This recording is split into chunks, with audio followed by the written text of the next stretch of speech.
I was a very sick man until my age of 40 years.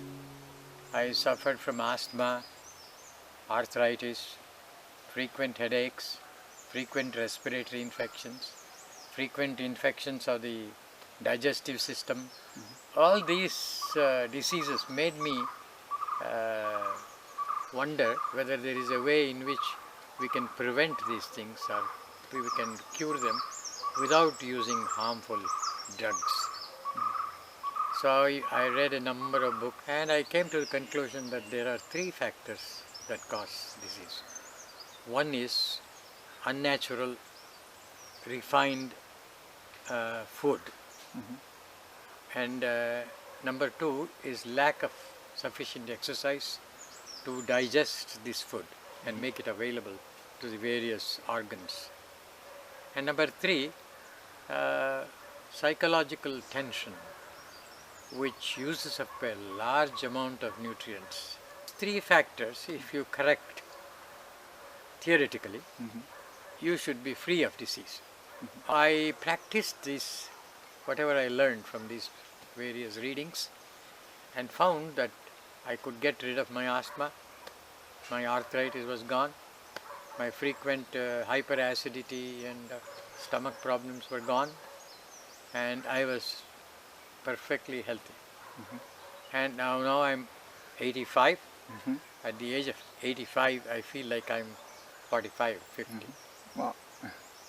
So I thought I should share this Okay. information with people, and if somebody needs help, they could use this. Therefore, I decided to write a book, gathered all the information from various readings, and put them all together in this book, A Holistic Lifestyle for Healing. This book on holistic lifestyle for healing is actually a book on how to pursue happiness, how to gain happiness. Almost all of us are looking for happiness in life. That's the goal of most people. And health is extremely important to be happy. If you are unhealthy, you cannot be happy.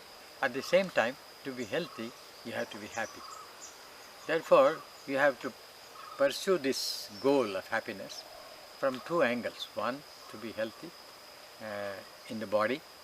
Another, to be healthy in the mind, which is to be happy.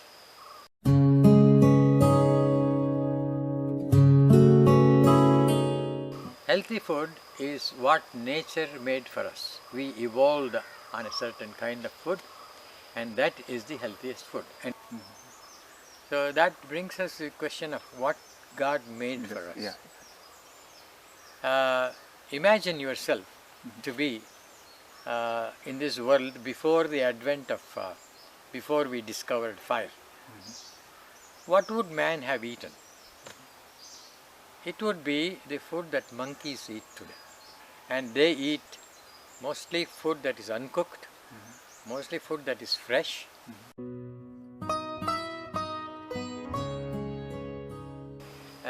According to scientists who have studied the Paleolithic human beings, they say that the Paleolithic man consumed 98.5% of his diet was vegetarian food, and only 1.5% had anything to do with animal foods. Therefore, the conclusion that one comes to is that vegetarian food is the food on which we have evolved, and therefore is the best food. There are many other experiments that confirm. One of them, an important one, is on the Seventh-day Adventist population in America. In that group of people, in that religious denomination, there are non-vegetarians, there are lacto-ovo, milk and egg vegetarians, and another group called vegans, which consumes only vegetarian food, not even milk and eggs. Of the 100 people that die from heart attack in America, only 67% die among Seventh-day Adventist people, because all of them give up tobacco and alcohol. And those who give up meat among them have only 47 deaths. Vegans have only 23% mortality from heart attack compared to 100 in the general population. Therefore, you can cut down 77% death rate by just going completely vegetarian.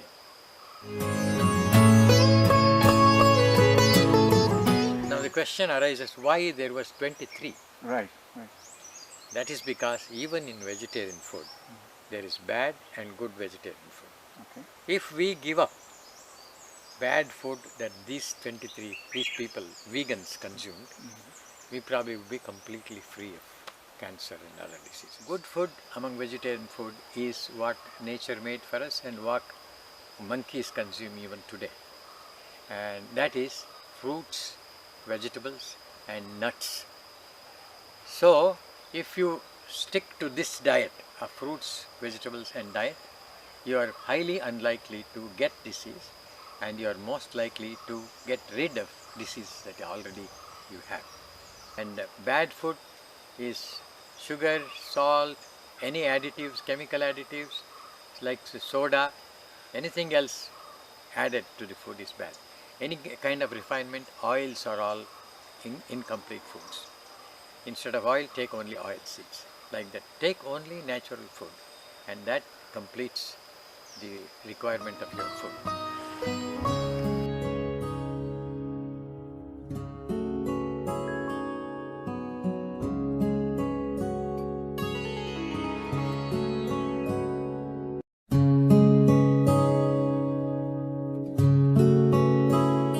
Let's assume that we have taken good food, lot of raw foods. Now, to digest this food, you need exercise. Exercise is a part of human life. It must be there.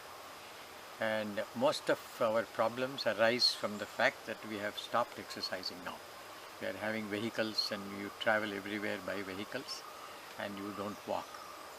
And the best exercise that is good for man is walking. Walking is the best exercise because there is no stress involved.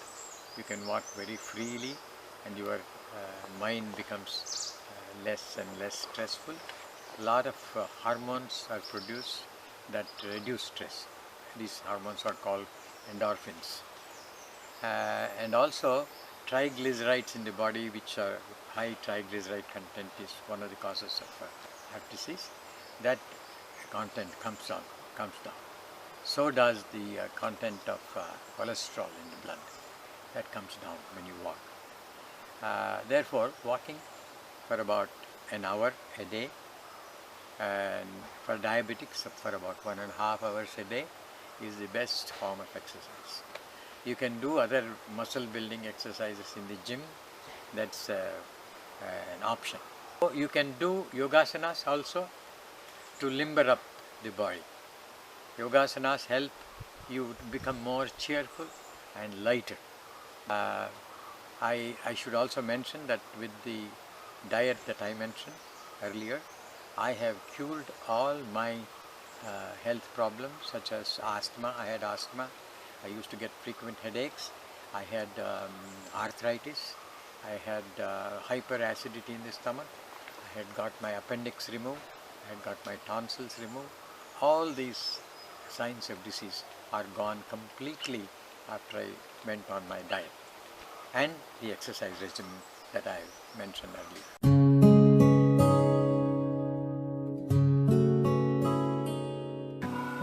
When the mind is stressed, a lot of nutrients are used up by the body to combat stress. To be healthy, you have to be stress-free. To be happy, you have to be stress-free.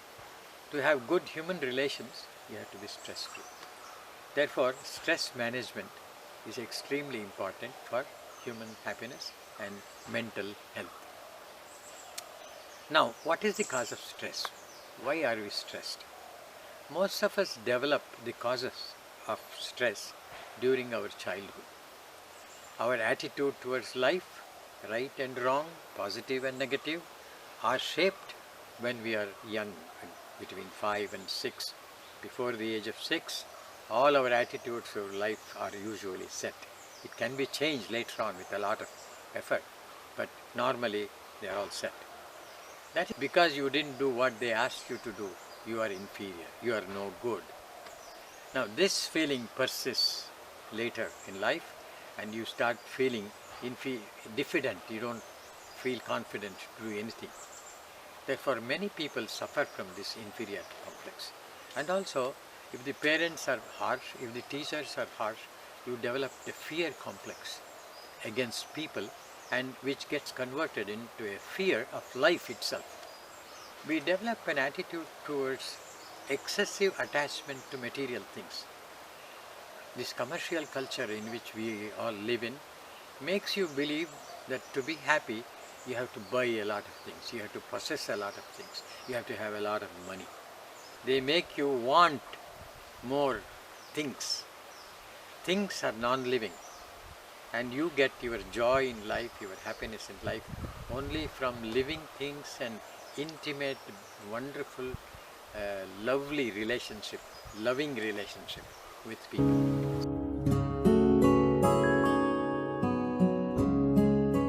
So, these negative attitude towards life, how to overcome? First thing is to realize that you have got this attitude from your childhood, from the wrong upbringing in your childhood. That wrong upbringing does not exist now. Therefore, you do not have to have the attitudes that were given to you by your parents and elders. So you decide to change. They say you are inferior, you say I am not inferior, I am good. You have to tell yourself that you are good. And how do you convince yourself that you are good? Do good things for other people. Do good things for society. Do good things for your environment. And by doing good things, you tell yourself, I am good because I have done good. That will immediately make your inferiority complex disappear. You become confident. And there is also a mental picturization technique that helps in overcoming inferiority complex, and fear complex, and fear of sex and all this. That is to imagine when you are about to fall asleep, or when you have just woken up from sleep. The mind is very receptive, subconscious is receptive. At that time, you picturize in your mind that you are acting with self-confidence, that your inferiority complex is no longer there. You are acting with lack of fear. You are not afraid, you are courageous, you can fight anything. And no attachment to material goods. Human affection, your love for other people and their love for you is more important than all the possessions that you can have, all the gold you can have, all the money you can have, all the position in society. They are not as important as good human relations.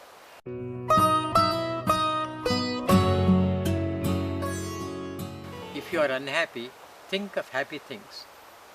Few seconds a day. Think of a beautiful sunset.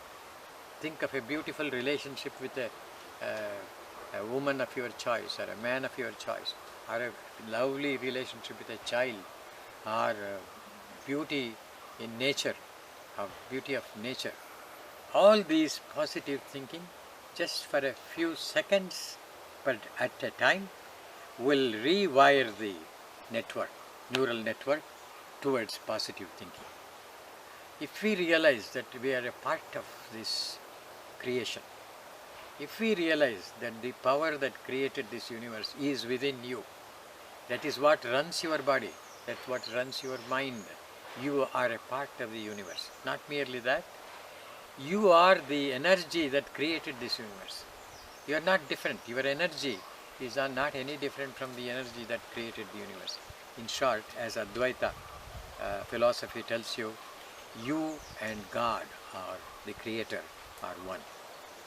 If you embrace this philosophy, try to imagine that you are really the power that runs the whole universe. then your inferiority complex will simply melt away. And your capacity for happiness will increase by leaps and bounds. And last thing I would like to say is about living in the now. If you have to overcome your negative complexes which have arisen in the past, accentuate the present and say, in the present, my parents are not telling me I am inferior. In the present, I am doing some good work, I am helping other people. In the present, life is beautiful. There is no fear, no need for a fear. So when you accentuate the present, enjoy this moment, every moment of your life, next moment, you keep on enjoying everything. Little food that you eat, enjoy every morsel of the food you eat. Enjoy the flowers that you see, the sunset, and everything, and friendship.